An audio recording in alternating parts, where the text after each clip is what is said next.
Hi friends, welcome to my channel. இன்றைய பதிவு என்னன்னு பார்த்தீங்கன்னா, ஆன்மீக தகவலில் மோகினி ஏகாதசி விரதம் அன்று நம் பண கஷ்டங்கள் தீர சொல்ல வேண்டிய 5 விதமான சக்தி வாய்ந்த மந்திரங்கள் என்பதை பற்றி இந்த பதிவில் பார்க்கலாம். திருமாலின் அருளை பெற சில மந்திரங்கள் ஜெபிப்பதன் மூலம் நிதி வளம் பெருகும். வீட்டில் இருக்கும் விஷ்ணுவின் உருவப்படத்திற்கு கங்கா ஜலத்தால் அபிஷேகம் செய்து மஞ்சள் நிற ஆடைகளை அணிந்து தூய மனதுடன் உச்சரித்தால் நிச்சயம் பணக்காரன் ஆகும் யோகம் உண்டாகும்.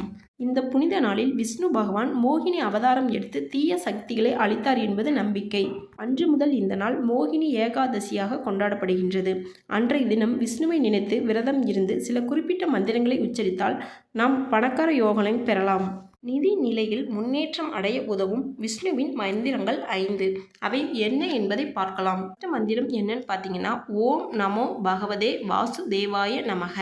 இரண்டாவது மந்திரம் என்னன்னு பார்த்தீங்கன்னா, சாந்தாக்காரம் புஜா கஜயனம் பத்மநாபம் சுரேசம் விஸ்வதாரம் ககனசத்ருஷம் மேகவர்ணம் சுபாங்கம் லக்ஷ்மிகாந்தம் கமலநயனம் யோகி பிரத்யானகம்யம் வந்தே விஷ்ணு பவ பய ஹரம் சர்வலோக கைக்கநாதம். மந்திரம் என்னன்னு பார்த்தீங்கன்னா, ஓம் க்ரீம் க்ரீம் ஸ்ரீம் ஸ்ரீம் லக்ஷ்மி வாசுதேவாய நமக.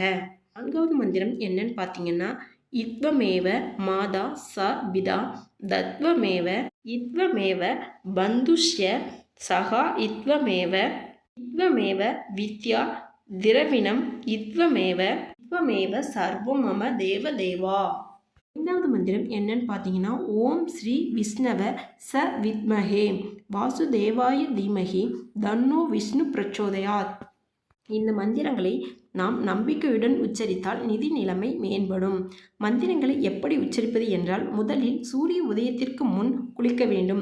பிறகு விஷ்ணுவின் சிலையை கங்கை நீரால் கழுவி சுத்தமான இடத்தில் வைக்கவும்.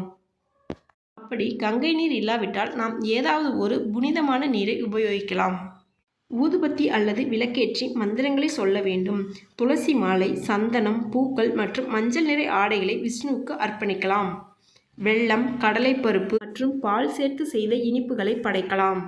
பிறகு மஞ்சள் நிற விரிப்பில் அமர்ந்து மகா விஷ்ணுவின் மந்திரங்களை பக்தியுடன் உச்சரிக்க வேண்டும். இதனால் பாவங்கள் நீங்கி அளவில்லாத நன்மைகள் கிடைக்கும். இந்த பதிவு உங்களுக்கு பிடிச்சிருந்தா நம்மளோட சேனலை லைக் பண்ணுங்கள், ஷேர் பண்ணுங்கள், கமெண்ட் பண்ணுங்கள், சப்ஸ்கிரைப் பண்ணுங்கள். மீண்டும் இன்னொரு வீடியோவில் பார்க்கலாம்.